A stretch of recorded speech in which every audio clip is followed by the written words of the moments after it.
On summer nights, I used to try and count the stars. I'd lie on my back, find the brightest one, then move my finger in a clockwise direction. I always lost count after 40 or so. My granny said that some things should be left uncounted, unexplained. She also taught me that feet are happiest when they're barefoot, and if you have to wear shoes, you should wear moccasins. We walked down to a little shop near Sugar House Park, and she bought me a pair. And the shopkeeper told me that a Ute Indian had made them by hand, and after I heard that, I almost never took them off. Granny lived at the foot of the Wasatch Range in Utah. She believed Native Americans know the secrets to the universe. They feel things, they know things that most people don't. But we can learn them too, honey. How to live connected, she'd say.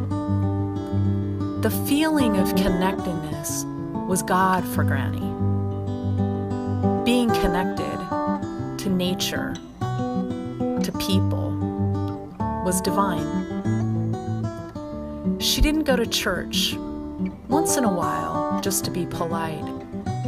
But she didn't like it much. She was a nurse and spent hours holding sick people. She was at the side of Louie and Carla and Chief White Thunder and countless others when they died, and she brought preemie babies back to life. And before she died, Granny said, "The answers aren't in the church pews, honey. They're here and there and everywhere."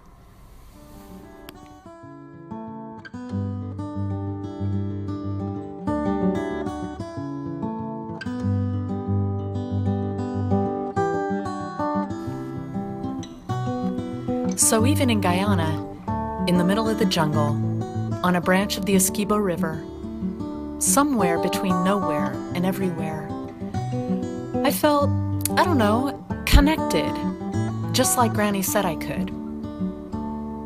We were a long way from churches and cathedrals, miles from Sunday dress. Our wild little group, 7 students, 1 colleague, and me, irreverent, curious, brave, and afraid, we were pretty much strangers, thrown together like mismatched socks. Unlikely community, spontaneous liturgy, we came to tolerate each other, and even to care.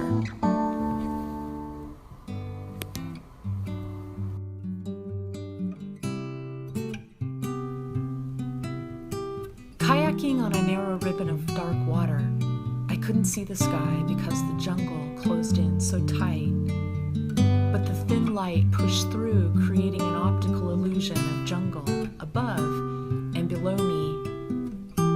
And I couldn't tell the difference between real and reflection when sunlight hit the water and played tricks with the roots and ripples. And for an instant, I was a part of it all, connected and just present.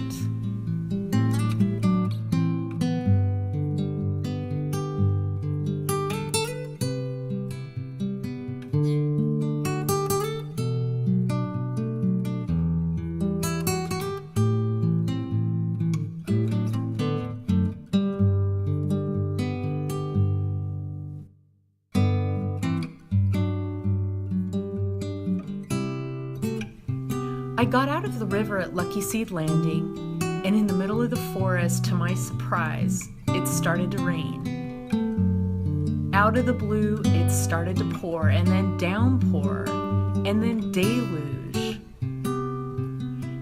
And you know, when rain meets jungle, it sounds like clapping, applause falling from a swollen sky.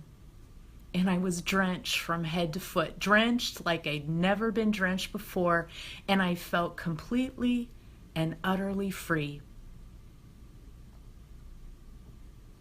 The Amerindian guide asked me why I hadn't stopped smiling since we entered the jungle, and I hadn't realized that I was smiling.